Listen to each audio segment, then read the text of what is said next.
찬송가 620장 1절을 함께 찬양하겠습니다.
조용한 기도하심으로 주일 낮 예배를 시작하도록 하겠습니다.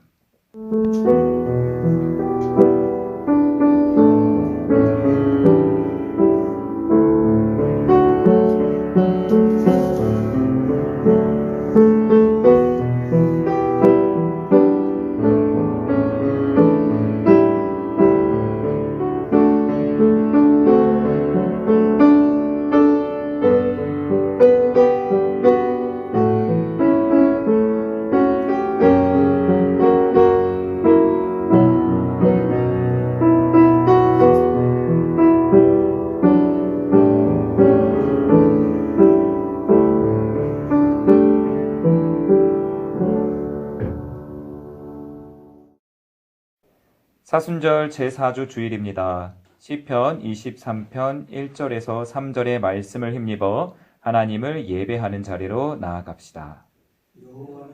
나의 목자시니 내게 부족함이 없으리로다.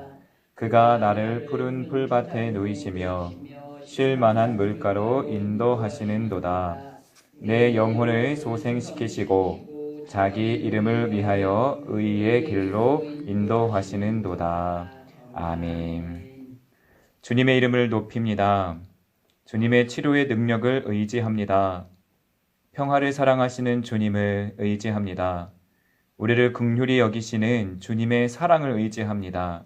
주여 이곳에 임하시어 우리의 몸과 마음을 상처받은 이 세계를 치유하여 주시옵소서. 우리가 그리고 한국의 그리스도인들이 예배드리는 곳곳마다 주님의 보호막을 쳐 주시옵소서. 예수님의 이름으로 기도합니다. 아멘. 찬송가 29장을 함께 찬양하겠습니다.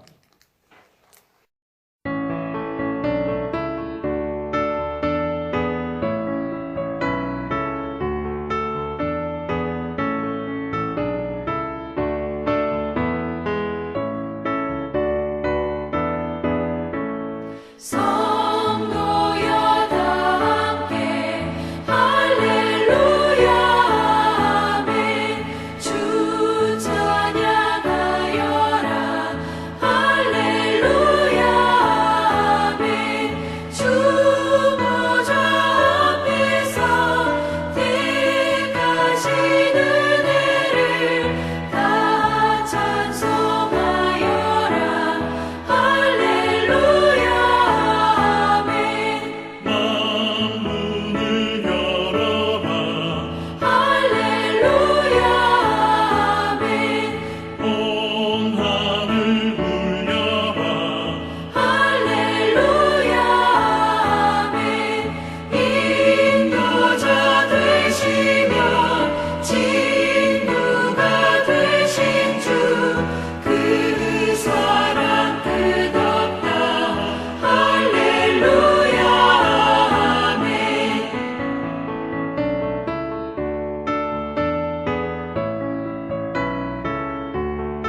내 영혼아 여호와를 송축하며 그의 모든 은택을 잊지 말지어다. 그가 내 모든 죄악을 사하시며 내 모든 병을 고치시며 내 생명을 파멸에서 속량하시고 인자와 긍휼로 관을 씌우시는도다. 하나님께서 나의 죄악을 사하시며 나의 생명을 파멸에서 속량하셨음을 감사합니다. 예수님께서 나의 죄값을 십자가에서 모두 치르셨음을 감사합니다. 주님의 십자가를 의지하며 회개합니다. 우리를 긍휼히 여겨 주시옵소서. 아멘. 회개의 기도를 드리겠습니다.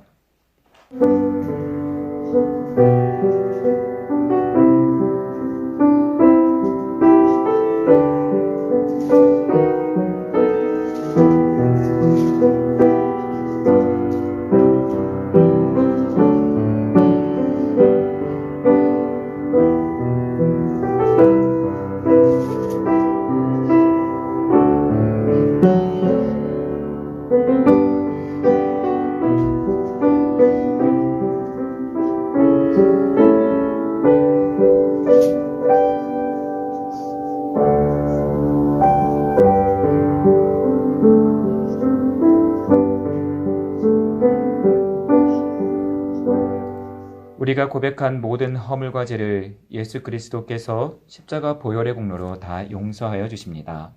아멘. 성시 교독은 교독문 127번, 사순절 4번입니다. 교독문 127번, 사순절 4번.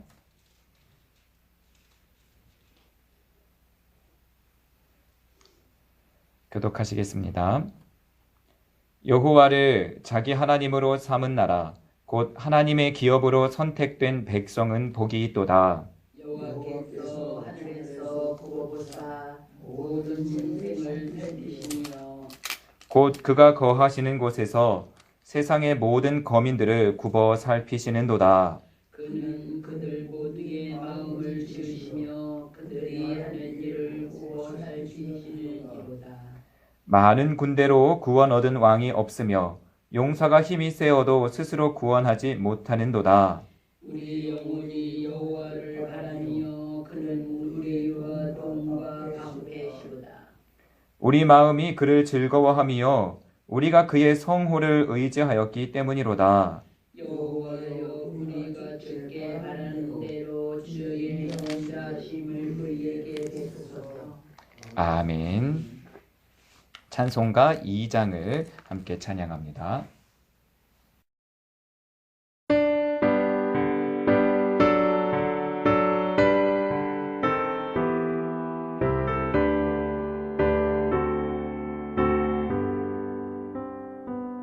찬양 성부 성자 성령 성삼위일체께 영원 무궁하기까지 영광을 돌리세. 영광을 돌리세.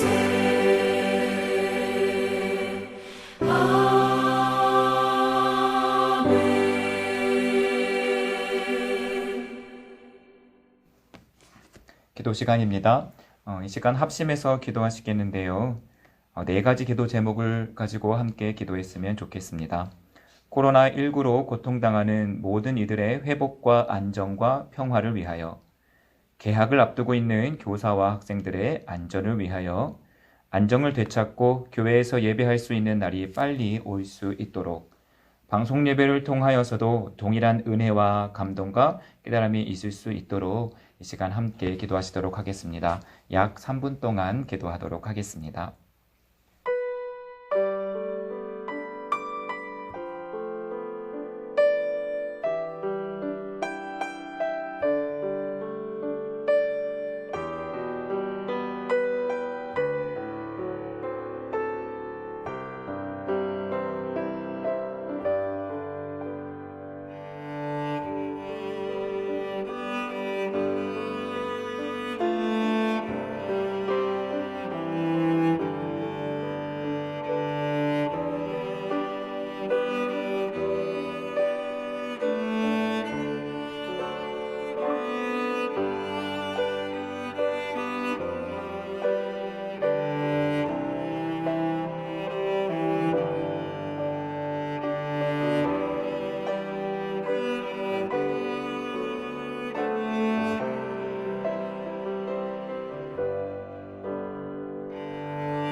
하나님, 온 세계가 근심하고 있습니다. 건강이 위협받고 있습니다. 생계가 위협받고 있습니다. 예배도 모여 드리지 못하고 있습니다. 하나님, 이 어려움이 언제까지 계속될까요? 사회적 거리두기에 몸과 마음이 지치고 있습니다. 바이러스의 공포는 무뎌져서 사람의 죽음을 숫자로만 느끼고 있습니다. 하나님, 이 어려움의 시간이 너무 길지 않게 하시고 우리가 생명을 사랑하는 마음을 잃지 않도록 도와주시옵소서. 아멘. 이 예배를 통해 우리의 영혼이 소생케 되는 일을 경험하게 하여 주시옵소서. 예수님의 이름으로 기도합니다. 아멘. 하늘에 계신 우리 아버지, 아버지의 이름을 거룩하게 하시며 아버지의 나라가 오게 하시며 아버지의 뜻이 하늘에서와 같이 땅에서도 이루어지게 하소서. 오늘 우리에게 일용할 양식을 주시고 우리가 우리에게 잘못한 사람을 용서하여 준 것 같이 우리 죄를 용서하여 주시고 우리를 시험에 빠지지 않게 하시고 악에서 구하소서. 나라와 권능과 영광이 영원히 아버지의 것입니다. 아멘.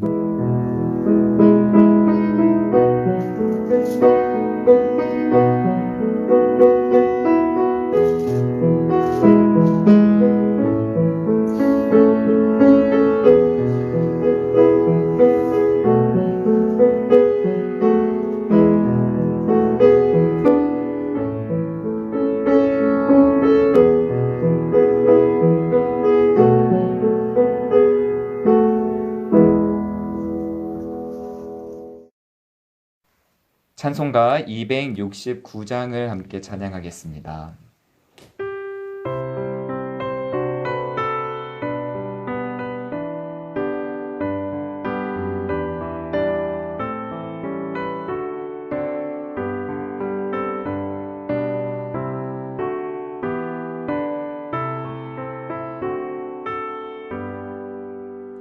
그 참혹한 십자가에 주 달려 흘린 피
하나님 말씀은 요한복음 9장 26절에서 41절까지의 말씀입니다.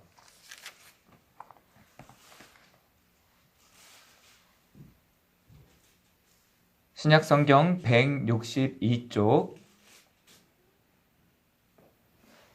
요한복음 9장 26절에서 41절까지 마지막 절까지입니다. 교독하겠습니다. 그들이 이르되 그 사람이 내게 무엇을 하였느냐 어떻게 내 눈을 뜨게 하였느냐 대답하되 내가 이미 일러서도 듣지 아니하고 어찌하여 다시 듣고자 하나이까 당신들도 그의 제자가 되려 하나이까. 그들이 욕하여 이르되 너는 그의 제자이나 우리는 모세의 제자라. 하나님이 모세에게는 말씀하신 줄 우리가 알거니와 이 사람은 어디서 왔는지 알지 못하노라. 그 사람이 대답하여 이르되 이상하다. 이 사람이 내 눈을 뜨게 하였으되 당신들은 그가 어디서 왔는지 알지 못하는도다. 하나님이 제자에게 말을 하지 아니하시고 경건하여 그의 뜻대로 행하는 자의 말을 들으시는 줄을 우리가 아나이다. 창세 이후로 맹인으로 난 자의 눈을 뜨게 하였다 함을 듣지 못하였으니 이 사람이 하나님께로부터 오지 아니하였으면 아무 일도 할 수 없으리이다. 그들이 대답하여 이르되 내가 온전히 죄 가운데서 나서 우리를 가르치느냐 하고 이에 쫓아내어 보내니라. 예수께서 그들에게 그 사람을 쫓아냈다는 말을 들으셨더니 그를 만나사 이르시되 네가 이럴 자를 믿느냐? 대답하여 이르되 주여 그가 누구시오니이까 내가 믿고자 하나이다. 예수께서 이르시되 그를 보았거니와 지금 너와 말하는 자가 그이니라. 이르되 주여 내가 믿나이다 하고 절하는지라. 예수께서 이르시되 보지 못하는 자들은 보게 되고 보는 자들은 맹인이 되게 하려 함이니라 하시니. 바리새인 중에 예수와 함께 있던 자들이 이 말을 듣고 이르되 우리도 맹인인가? 예수께서 이르시되 너희가 맹인이 되었더라면 제가 오려니와 본다고 하니 너희 죄가 그대로 있느니라. 아멘. 봉헌 시간입니다. 준비하신 예물을 하나님께 봉헌 드리겠습니다.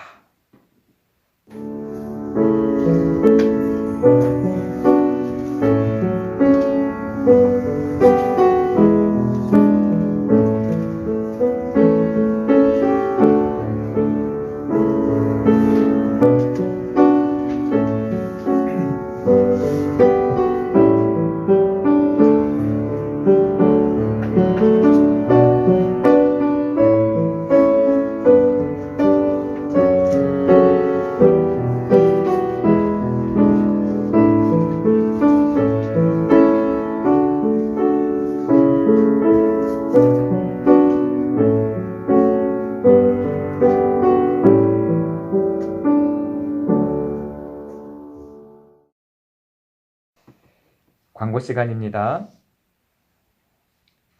방송으로 함께 예배하신 고향교회 성도 여러분과 그 밖의 모든 방문자님들을 주님의 이름으로 축복합니다. 하나님의 평화가 여러분 모두에게 있기를 축복합니다. 아멘. 사순절 기간입니다. 하나님의 사랑과 예수님의 고난을 계속해서 묵상하시기 바랍니다.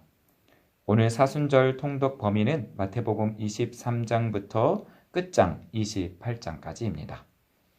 이번 주 미화는 윤한희 청년 생일 감사로 담당하였습니다. 3월 23일이 생일입니다. 생일 축하드립니다. 다음 주 미화 담당은 심화평 성도입니다. 서울 남녀회가 5월 7일 목요일로 연기되었습니다. 장소는 종전과 같은 베다니 교회입니다. 드리신 예물과 오늘 설교 말씀을 위해서 이 시간 제가 기도하도록 하겠습니다. 하나님 아버지, 저희가 주님 앞에 나아갑니다. 그리고 하나님 앞에 예물을 준비하여 나아갑니다.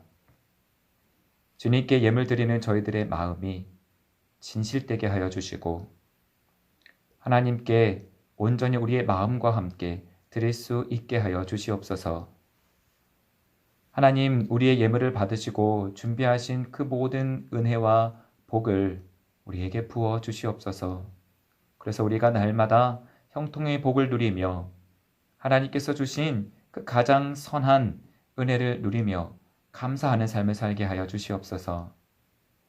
나를 보는 사람들마다 하나님께서 복을 주셨다고 하는 사실이 깨달아질 수 있는 그런 귀한 삶을 살게 하여 주시옵소서. 하나님 말씀을 듣는 시간입니다.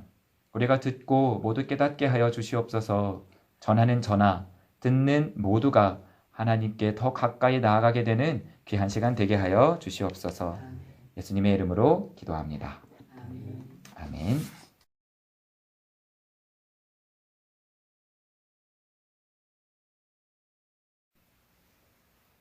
이스라엘은 아브라함으로 시작하는 족장 시대를 지나서 사사들이 활동하던 사사 시대를 거쳐 왕정으로 이어지는 역사를 가지고 있는 나라입니다. 왕정 시대의 첫 번째 왕은 사울 왕이죠. 그리고 두 번째 왕은 유대인들의 사랑을 한 몸에 받는 다윗 왕입니다. 여러분, 사무엘이라고 하는 이름을 아시죠? 사무엘은 사사 시대와 왕정 시대를 잇는 매우 중요한 인물입니다. 마지막 사사였고 왕정 시대로 넘어와서도 위대한 선지자로서 사울 왕과 다윗 왕을 기름 부어 세운 선지자입니다. 사무엘상 16장에는 사무엘 선지자가 다윗이 아직 어렸을 때에, 아직 소년이었을 때에 하나님께서 선택했다고 하는 증표인 기름을 붓는 장면이 나옵니다. 하나님께서 사무엘을 이새의 집으로 보내십니다. 그의 아들 중에 하나님이 왕으로 선택한 자가 있으니 가서 기름을 부으라고 하십니다. 그런데 사무엘은 그곳에 도착했을 때 첫째 아들 엘리압을 보며 실수를 하고 맙니다. 그의 외모를 보고 마음속으로 과연 하나님께서 선택하신 자로구나 하는 생각을 한 것이죠. 하나님은 사무엘을 향하여서 나는 사람의 외모를 보지 않는다 하시며 책망하십니다. 사람은 겉모습이 아닌 중심을 보는 눈이 없습니다. 그렇죠? 경험이 많은 사람, 사회 경험이 많은 사람, 그리고 사람들을 많이 겪어본 사람들은 어느 정도 그 속을 볼 수 있다고 하지만 그것도 중심을 직접 들여다보는 것은 아닙니다. 겉으로 드러난 모습을 보면서 그의 중심을 유추해 보는 것이죠. 사람은 그 중심을 직접 들여다볼 수 있는 눈은 없습니다. 에베소서 5장에서는 빛의 열매를 세 가지로 설명합니다. 중심에 밝은 빛을 간직한 사람이 맺는 열매입니다. 그 세 가지는 착함과 의로움과 진실함입니다. 근데 이런 것들은 잘 생각해 보면 이게 겉으로 잘 보이는 것 같으면서도 좀처럼 판단하기 어려운 것들이죠. 진정으로 중심이 선한 사람, 하나님의 정의를 간직한 사람, 정직하게 자신을 있는 모습 그대로 드러낼 수 있는 사람. 여러분, 이 세 가지를 들으면서 세상에 그런 사람이 어딨어 하는 생각이 들지 않으십니까? 그게 무슨 뜻이겠습니까? 사람은 누구나 자기 자신을 전부 드러내기보다는 어느 정도는 숨기고 또 어느 정도는 포장한다 하는 이야기겠죠. 오늘 읽은 요한복음 9장에는 예수님께서 한 시각 장애인을 눈을 뜨게 하신 일이 기록되어 있습니다. 예수님이 길을 가시다가 선천적으로 눈이 보이지 않게 태어난 사람 한 사람을 만났습니다. 땅에 침을 뱉어서 흙을 개어서 그의 눈에 이렇게 바르시고 실로암 연못에 가서 씻으라고 말씀하십니다. 예수님의 말씀대로 했을 때에 그 맹인은 눈을 뜨게 되었습니다. 그의 장애는 선천적이었던 것이기 때문에 마을 사람들이 그가 눈 뜬 것을 보고 심하게 놀랐습니다. 그런데요, 바리새인을 비롯한 일부 유대인들은 그에게 일어난 일을 분석하기 시작했습니다. 예수님이 이 일을 행하신 것이 안식일이었기 때문에, 그러니까 예수님은 지금 안식일을 범한 것이 되고, 그러니 그는 죄를 지은 것이고, 그러니 그는 하나님께로부터 온 자는 아니다 라고 하는 결론을 내립니다. 그러나 눈을 뜬 그 맹인 장본인은 알았습니다. 그는 생각이 달랐습니다. 이렇게 이야기하죠. 하나님은 죄인이 아니라 경건한 자의 간구를 들으시는 분이시지 않습니까? 이 사람이 하나님께로부터 오지 않았다면 어떻게 맹인인 나의 눈을 뜨게 할 수 있습니까? 당신들은 참 답답합니다. 이 말을 듣고 기분이 나빠진 유대인들이 그를 향해서 이렇게 얘기하죠. 네가 온전히 죄 가운데 태어나서 우리를 가르치느냐. 그러면서 그를 그 자리에서 내쫓습니다. 장애가 죄의 결과라고 여기는 것뿐만 아니라 선천적 장애인이라고 그가 제대로 배우지 못했을 거라고, 그리고 그가 거지 행색으로 구걸하며 살았다고 해서 편견을 갖고 그를 무시하고 하대한 것이죠. 예수님은 눈을 뜬 맹인과 유대인들을 향해서 이렇게 말씀하십니다. 내가 심판하러 이 세상에 왔다. 보지 못하는 자들을 보게 하고 보는 자들은 맹인이 되게 하려 함이다. 본다라고 생각하는 자들은 오히려 보지 못하는 맹인인 것을 깨닫게 하시려는 것입니다. 여러분은 맹인이십니까? 아니면 잘 보이십니까? 지금 이 영상을 보고 계신 여러분들, 눈이 잘 보이시니까 지금 보고 계신 것이겠죠. 우리는 눈으로 보는 것을 잘 보인다라고 생각합니다. 그런데요, 잘 생각해 보면 보지 못하는 것도 많지 않습니까?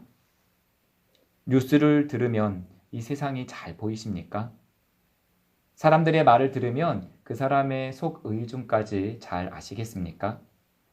정치인들이 하는 말을 들으면 저 사람이 무슨 말을 하고 싶구나 하는 것들이 보이십니까? 그리고 성경을 읽으시면 하나님의 마음이 잘 보이십니까? 우리는 정말 잘 보면서 살고 있는 것일까요? 아는 것과 행동하는 것이 따로 움직일 때가 있습니다. 제 이야기를 해볼게요. 여러분, 인종차별에 대해서 어떻게 생각하십니까? 사람을 피부 색깔로 차별하는 것에 대해서 그것은 가능한 것이다 라고 생각하십니까? 잘못되었다라고 생각하십니까? 오늘날 인종차별에 대해서 차별해도 괜찮다라고 생각하는 사람 그렇게 많지 않을 것입니다. 저도 인종차별을 하면 안 된다라고 생각하는 사람입니다. 그런데요, 제 속마음까지 그런 건 아닌 것 같습니다. 우연히 길에서 나보다 피부가 검은 사람들을 보면 그를 판단하고 나보다 낮게 여기는 마음이 제 안에 있음을 발견하게 됩니다. 그 사람들과 나를 비교하면서 내가 황인으로 태어난 것은 참 감사한 일이구나 하는 마음이 드는 것이 사실입니다. 얼굴이 검은 것은 단지 그 사람의 피부 색깔일 뿐인데 저는 그 피부색을 보면서 그 사람을 점수 매기고 있더라는 거죠. 저의 눈은 아직 맹인입니다. 여러분의 눈은 어떻습니까? 여러분은 잘 보이십니까? 아니면 잘 보이지 않습니까? 여러분은 사람을 보이는 대로 보십니까? 아니면 겉이 아닌 속마음을 볼 줄 아십니까? 이미 말씀드린 대로 우리는 중심을 보는 눈은 없습니다. 그러니 평생 맹인일 수밖에 없습니다. 맹인임을 깨닫는 것이 영적인 감각을 깨우는 것의 시작입니다. 그런데요, 중심을 직접 볼 수는 없어도 도움을 받을 수는 있습니다. 성령의 도우심으로 우리는 보지 못하는 것을 깨달을 수 있기 때문입니다. 사무엘은 엘리압의 외모에 압도되어서 마음으로 실수를 저질렀지만 그 다음에 마음을 고쳐먹습니다. 그런데 아무리 마음을 고쳐먹는다고 갑자기 속을 꿰뚫어 보는 능력이 생기는 것은 아니지요. 그래서 그는 다음부터 하나님의 응답을 기다렸습니다. 자기 앞으로 이새의 아들들이 이렇게 지나갔지만 한 명 한 명 그의 마음에 하나님께서 응답하여 주시기를 기다렸습니다. 하나님, 알아볼 수 있는 눈을 주십시오. 하나님, 저에게 가르쳐 주십시오. 이렇게 기도하면서 아들들을 살펴보았겠죠. 그런데 그 아들들이 다 사무엘 앞을 지나갔지만 그 중에도 하나님께서 감동을 주시는 사람이 없었습니다. 어떻게 된 일일까요? 하나님의 의중을 놓쳐버린 것일까요? 사무엘은 이새에게 당신의 아들들이 여기 있는 자가 다인가? 라고 질문했습니다. 아직 한 명의 아들이 들에서 양을 치고 있다는 것을 알게 되었습니다. 그 마지막 아들이 다윗이죠. 마지막으로 다윗을 볼 때 하나님께서 사무엘의 마음에 이 사람이다 하는 감동을 주셨습니다. 어차피 사람은 속까지 들여다 볼 수 있는 능력이 없습니다. 사무엘 정도의 영적 지도자도 볼 수 없었다면 어차피 사람은 속 사람을 볼 수는 없습니다. 그렇게 우리들은 다 맹인입니다. 시편 23편에서 다윗은 이렇게 고백합니다.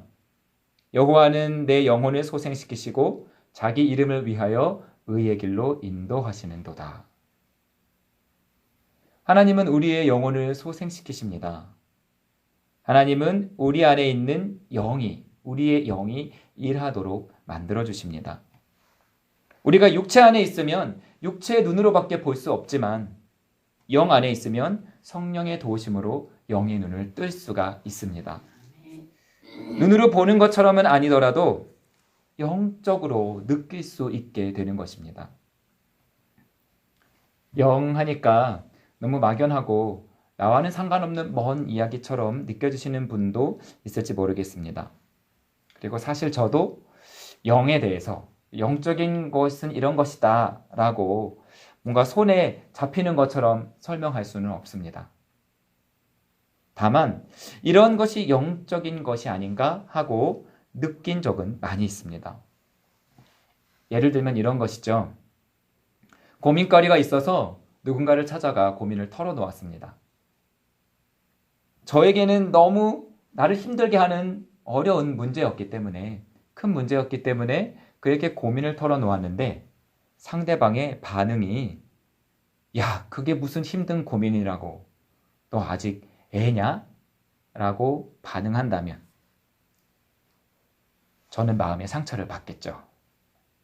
제 안에 있는 영은 상처를 받고 고민 하나가 더 늘겠죠. 나는 아직 미성숙해서 이런 문제도 아직 해결할 수 없는 자구나 라면서 고민 하나를 더 안고 돌아올 것입니다. 반대로 같은 상황에서 상대방이 이런 반응을 한다면 어떻게 될까요? 아, 그런 고민이 있었어? 많이 힘들었겠구나. 나도 비슷한 일이 있었는데 이렇게 했더니 큰 도움이 되었어. 혹은요. 아, 나는 그런 상황에 처해본 적은 없어서 잘 모르겠지만 시간이 지나고 나면 아, 그때 그 일 별거 아니었구나 하는 일도 있더라고. 그러니까 힘내 라고 하는 말을 누군가 해준다면 사실 상대방은 아무런 해결 방안을 제시해주지 않았지만 내 안에 있는 영은 힘을 얻고 위로를 얻었을 것입니다. 여러분, 이런 것이 영적인 것이 아닐까요? 너무 힘든 일이 있어서 하나님 앞에 나아가서 기도를 합니다. 그랬더니 하나님께서 내가 너의 마음을 안다. 내가 너를 사랑한다. 내가 너와 함께한다. 말씀해 주시면 우리는 그 말씀에 힘입어서 또 한 걸음 나아갈 수가 있게 되는 것이죠. 이렇게 영이신 하나님은 하나님 앞에 나아오는 자의 영혼을 소생시키십니다. 죽은 것만 같았던 영혼이 다시 숨을 쉬게 됩니다. 하나님께서는 그렇게 성령을 통하여서 우리의 영을 소생시켜 주십니다. 영혼을 소생시키신 후 그 다음에 하나님께서 하시는 일은 의의 길로 인도하시는 것입니다. 의의 길, 공동 번역에서는요, 이 의의 길을 곧은 길이라고 번역합니다. 여러분, 곧다라고 하는 말이 어떤 뜻입니까? 평평하고 직선이다 하는 뜻이죠. 구불구불하지 않다, 곁가지들이 없다, 주변 환경에 이리저리 흔들리지 않는다, 이런 뜻이겠습니다. 곧다는 옳다와 정확히 일치하는 단어는 아닙니다. 사람들은요, 정답을 내면서 살고 싶어 합니다. 그렇죠? 정답에 목매고 사는 사람들이 참 많습니다. 그리고 스스로의 삶이 오답이라고 느낄 때 낙심하고 의욕을 상실하고 소진됩니다. 그런데 삶에 정말 정답이 있을까요? 이것만이 옳다, 이것만이 맞다라고 하는 삶이 정말 있을까요? 그래서 여러분들의 삶은 정답이십니까? 만약에 정답이라고 확신할 수 없다면 왜 정답의 삶을 살지 않고 계십니까? 저도 정답에 목맨 삶을 살아왔던 것 같습니다. 어떻게 살아야 하나? 내가 어떤 선택을 해야 하나? 나는 제대로 삶을 살고 있을까? 이런 질문들을 하면서 말이죠. 그런데요, 한 번도 정답을 확신하면서 살았던 적은 없는 것 같습니다. 나는 오답만을 내면서 살았구나 하고 느꼈던 적이 더 많습니다. 그러면서 오답을 선택했던 내 자신을 책망하고 후회하면서 살았습니다. 그런데요, 어느 순간 이런 생각이 들더라고요. 정답을 내면서 살지 못하면 좀 어때? 그렇지 않습니까? 사람은 어차피 정답을 내면서 살 수 없는 존재니까요. 하나님은 우리가 정답을 내면서 사는 것보다 의를 사는 것을 원하십니다.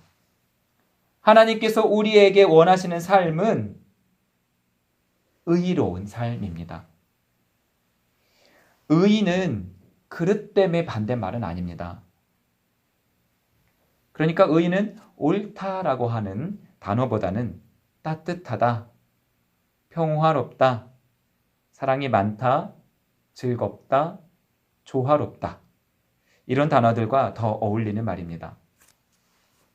정답을 내며 살기 위해서 바둥바둥 사는 삶이 육체의 삶이라고 한다면 따뜻하고 평화롭고 조화로운 세상을 위해서 그렇게 하나님의 뜻을 물어가며 사는 삶이 영적인 삶이 아니겠습니까? 구구절절 말씀드렸지만 저도 영적인 것에 대해서 어떻게 설명해야 할지 아직도 잘 모르겠습니다. 아니, 어떤 것이 영적인 것인지 어쩌면 아직 다 깨닫지 못한 것 같습니다. 그래서요, 제 수준에서 영적인 생각을 하는 방법을 터득했습니다. 그것은 이것입니다. 예수님이라면 어떻게 하셨을까? 저는 사람들의 시선을 굉장히 의식하는 사람이고, 현실적인 문제에 힘들어하는 사람이고, 사람의 말에 쉽게 상처받고 미래보다 과거에 더 집착하는 사람입니다. 그렇기 때문에 저 같은 사람에게는 이 질문이 더더욱 필요합니다. 예수님이라면 어떻게 하셨을까? 예수님은 지금의 내 모습을 보면 뭐라고 말씀하실까? 다윗은 양을 치는 목동이었죠. 그래서 그런지 시편 23편 말씀을 읽으면 목자가 썼다라고 하는 냄새가 많이 납니다. 시편 23편을 쓴 이 다윗은 하나님을 목자라고 비유합니다. 목자이신 하나님은 양인 우리를 풀밭에 쉬게 하고 냇가에서 물을 먹게 하신다. 그렇게 묵상합니다. 어떠한 목자도 양이 일부러 험난하고 척박한 땅을 가도록 밀지는 않죠. 그런데요, 양이 사망의 음침한 골짜기를 가게 되는 일도 있습니다. 두 가지 경우겠죠. 하나는 더 좋은 풀과 물을 위해서 목자가 그렇게 인도하는 것입니다. 그 척박한 땅을 지나야만 푸른 초장이 나오니까 그렇게 가는 거예요. 그러니까 목자의 인도를 따라 갔음에도 불구하고 그는 험난한 길을 가게 됩니다. 다른 하나는 이것입니다. 양이 이탈한 것입니다. 제멋대로 이탈하여 가더니 마치 죽음과 같은 골짜기에 다다른 것이죠. 그런데요, 어떠한 경우라도 상관없습니다. 앞의 경우에는 목자의 인도를 끝까지 따라가면 결국 푸른 초장과 시냇물을 만나게 될 것이고, 뒤의 경우에도 양이 목자가 알아들을 수 있도록 울어댄다면 선한 목자는 끝내 양을 찾아내어서 다시 무리 안으로 데리고 갈 것입니다. 혹시 무기력하십니까? 혹시 걱정으로 가득 차 있으십니까? 혹시 지치셨습니까? 아무도 나의 마음을 알아주는 것 같지 않아서 힘이 드십니까? 영이 소진되신 것은 아닐까요? 영이 지친 것 아닐까요? 다윗이 경험했다는 영혼의 소생을 우리도 소망하면서 선하신 목자이신 하나님께 나아가십시다. 하나님께서 우리의 영혼을 반드시 소생시켜 주실 것입니다. 그리고 우리가 고든 길을 가도록 이끌어 주실 것입니다. 그렇게 여러분의 영혼이 다시 살아나는 것을 느끼시거든 여러분도 다른 영혼들이 소생케 될 수 있도록 애써 보시기 바랍니다. 영의 눈을 뜨시고 겉모습이 아닌 중심을 깨달아서 다른 이의 영혼을 살릴 수 있는 말과 행동들을 하시기를 바랍니다. 사람은 영적인 존재이기에 때로는 해결 방법이 아닌, 충고가 아닌, 원인 분석이 아닌 그저 힘주는 말, 응원해주는 말, 위로의 말이 더 필요합니다. 여러분 주변에 있는 사람들에게부터 먼저 시작해 보십시오. 그리고 멀리 있는 사람들에게는 내가 이것을 어떻게 전할 수 있을지를 또 고민해 보십시오. 그렇게 영을 살리는 말과 행동들을 하는 여러분들이 되시기를 주님의 이름으로 축원드립니다. 여러분의 삶이 하나님의 영적인 일으킴과 사람의 영적인 말들로 따스함과 평화가 넘치기를 주님의 이름으로 축원드립니다. 그 중심에 여러분들이 서 계시기를 하나님의 이름으로 축원드립니다. 아멘. 오늘 들으신 말씀을 한 번 더 생각하시면서 이 시간 조용히 묵상으로 기도하시도록 하겠습니다.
나는 전능하신 아버지 하나님, 천지의 창조주를 믿습니다. 나는 그의 유일하신 아들 우리 주 예수 그리스도를 믿습니다.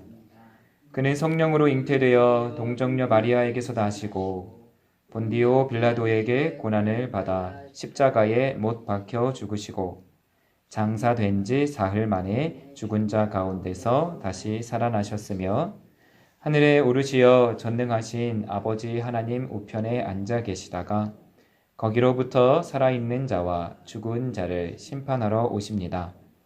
나는 성령을 믿으며 거룩한 공교회와 성도의 교제와 죄를 용서받는 것과 몸의 부활과 영생을 믿습니다. 아멘. 찬송가 620장 2절과 3절을 함께 찬양하겠습니다.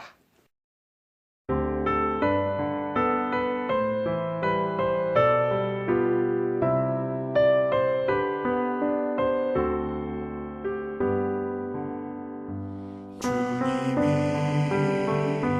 뜻하시니 헤아리기 어렵더라도 언제나 주 뜻 안에 내가 있음을 아노라. 사랑과 말씀들이 나를 더욱 새롭게 하니 때로는 넘어져도 죄우 승리를 믿노라.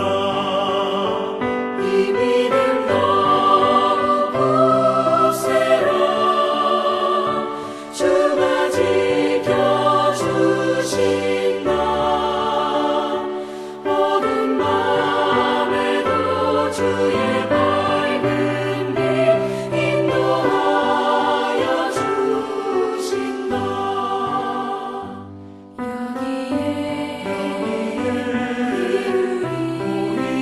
여기에 사랑받는 주의 자녀라. 주께서 택하신 바 우리 통해 펼치신다. 고통과 슬픔 중에 더욱 주님 의지하오니 어려움 이겨내고 주님 더욱 찬양하라. 이 믿음 너무 굳세라. 주가 지켜주신다. 어두운 밤에도 주의 밝은 빛 인도하여 주신다.